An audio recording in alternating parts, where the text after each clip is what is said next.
Praveen Amre Delhi Capitals के x batting coach जो कि विनोद कांबली और सचिन तेंदुलकर के काफी करीबी दोस्त थे। इनफैक्ट इन तीनों ने एक ही कोच के साथ कोचिंग की थी, रमाकांत अचरेकर साहब। और अब प्रवीण आमरे ने कहा है कि मैंने विनोद कांबली को बहुत करीब से देखा था और पृथ्वी शॉ को देखकर मैं बिल्कुल कह सकता हूं कि पृथ्वी शॉ बिल्कुल विनोद कांबली के रास्ते पे चल रहा है, जो पैसा, पॉपुलैरिटी और ग्लैमर को संभाल नहीं पा रहा और इसी वजह से पृथ्वी शॉ इतने नीचे जा रहे हैं। आपको बता दूं कि पृथ्वी शॉ फिर से न्यूज में है और अनफॉर्चुनेटली फिर से वो गलत रीजंस की वजह से न्यूज में है। पृथ्वी शॉ जिन्हें पिछले महीने मुंबई की रणजी ट्रॉफी टीम से निकाल दिया गया था just because of his fitness and discipline. Runs wise वो इतना बुरा नहीं खेल रहे थे, लेकिन उनके डिसिप्लिन को लेकर बहुत सारे कंप्लेंट्स आए हैं पहले भी। इवन रिकी पॉन्टिंग जैसे लेजेंड ने कहा था कि ये बंदे को ट्रेनिंग के लिए मैं बोलता था तो ये मेरी आंखों में आंखें डाल के बोलता था कि आज मेरा ट्रेनिंग करने का मन नहीं है। आप इमेजिन कर सकते हो कि पृथ्वी शॉ अपने आप को कितना ज्यादा ओवर एस्टिमेट करके बैठे थे। और अब इस बार के मेगा ऑक्शन में वो हुआ जो अनएक्सपेक्टेड था। सिर्फ 75 लाख की बेस प्राइस पे पृथ्वी शॉ का नाम डाला गया। एक ऐसा प्लेयर जो इंटरनेशनल क्रिकेट खेल चुका है, age is on his side, he is only 25 now. और फिर भी पृथ्वी शॉ को, और आईपीएल में उनके परफॉर्मेंसेस भी हैं, एक ओवर में 6 चौके मार चुके हैं वो शिवम मावी को। शिवम मावी भी इंडिया के लिए इंटरनेशनल खेल चुके हैं, तो वैसे में पृथ्वी शॉ को किसी भी फ्रेंचाइज ने कंसिडर नहीं किया। ये एक शॉकिंग न्यूज थी। लेकिन कहीं ना कहीं दिल्ली कैपिटल्स कैंप से उनके बारे में बहुत पुअर फीडबैक गया है। आपको बता दूं कि दिल्ली कैपिटल्स के तीसरे कोच है प्रवीण आमरे, जिन्होंने कहा है कि पृथ्वी शॉ के डिसिप्लिनरी रीजंस थे, डिसिप्लिनरी इश्यूज थे। इसके पहले मोहम्मद कैफ ने पिछले हफ्ते बात की थी और कहा था कि पृथ्वी शॉ को सचिन तेंदुलकर जैसे लेजेंड्स ने भी समझाया है। वो सबको बेवकूफ समझते हैं क्या कि सचिन तेंदुलकर, सौरव गांगुली जो दिल्ली कैपिटल्स कैंप में थे, Ricky Ponting, now these are legends. और पृथ्वी शॉ इन लेजेंड्स की बात को इग्नोर कर रहे हैं, तो आप समझ सकते हैं कि पृथ्वी शॉ इस वक्त किस फ्रेम ऑफ माइंड में, वो सातवें आसमान में, वो इनकी बात को भी इग्नोर कर रहे हैं। रिकी पॉन्टिंग की बात मैं आपको बता ही चुका हूं, तो कुछ तो रीजन होगी कि एक कैंप के अलग अलग कोचेस उनकी डिसिप्लिन को रिलेटेड बात कर रहे हैं। और मेरे ख्याल से ये न्यूज ऐसी नहीं है। पृथ्वी शॉ हमेशा ही हेडलाइंस में बने रहते हैं गलत रीजंस के कारण, डिसिप्लिनरी रीजंस के कारण।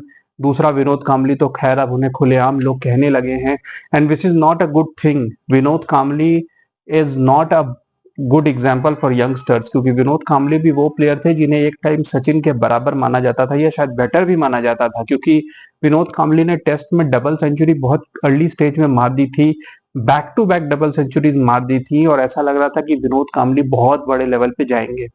लेकिन विनोद कांबली का कैरियर सडनली बिल्कुल स्टैग्नेंट हो गया और धीरे धीरे विनोद कांबली बाहर हो गए। उस टाइम के कोच, कैप्टन, सबका यही कहना था कि विनोद कांबली के डिसिप्लिनरी इश्यूज थे। अजहरुद्दीन जो उस टाइम के कैप्टन थे, सचिन तेंदुलकर जो उनके इतने अच्छे दोस्त थे, उस टाइम के कोच अजीत वाडेकर साहब, सबका यही कहना था कि बहुत कोशिश की गई विनोद कांबली को सही बात समझाने की, लेकिन वो ग्लैमर की दुनिया में खो गए थे। पैसा आने के बाद वो पागल हो गए थे, और यही हालत पृथ्वी शॉ की है। प्रवीण आमरे ने यही कहा कि सिर्फ 24-25 की एज में इनके पास ऑलमोस्ट 35 से 40 करोड़ रुपए है, जो कि एक आईआईएम ग्रेजुएट के लिए भी नामुमकिन है।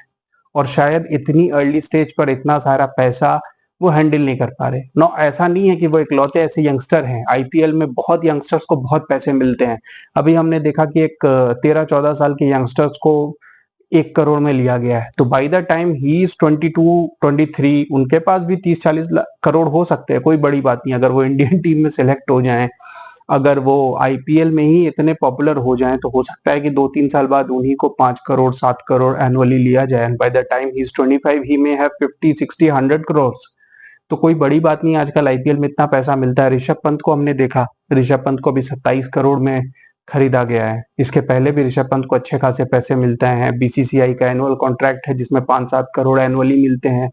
पर मैच की अलग फीस मिलती है, एंडोर्समेंट्स के अलग पैसे मिलते हैं। तो पैसे तो ऑफ कोर्स मिल जाते हैं, लेकिन उसे हैंडल कैसे करना है, that is the most important thing right now. और यहीं पे पृथ्वी शॉ फंबल करते जा रहे हैं। पृथ्वी शॉ के कभी पब में झगड़ों की बात होती है, कभी उनके पार्टी के क्लिप्स बाहर आते हैं।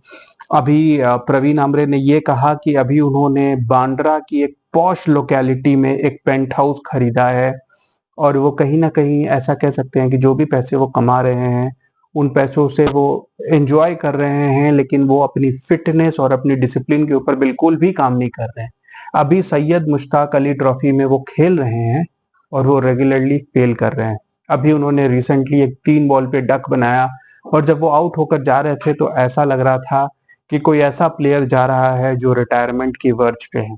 बिल्कुल आप कह सकते हो कि उनका पेट बाहर था और थके हुए से लग रहे थे। बाल तो उनके वैसे भी आप देख चुके हो, मतलब मैं उनकी फिजिकल अपीयरेंस पे नहीं जाना चाहता, लेकिन he gives you a look that he is not 24-25, he gives you a look that he is 35-36 now, जिन्होंने 15-20 साल क्रिकेट खेल लिया है and he has had enough.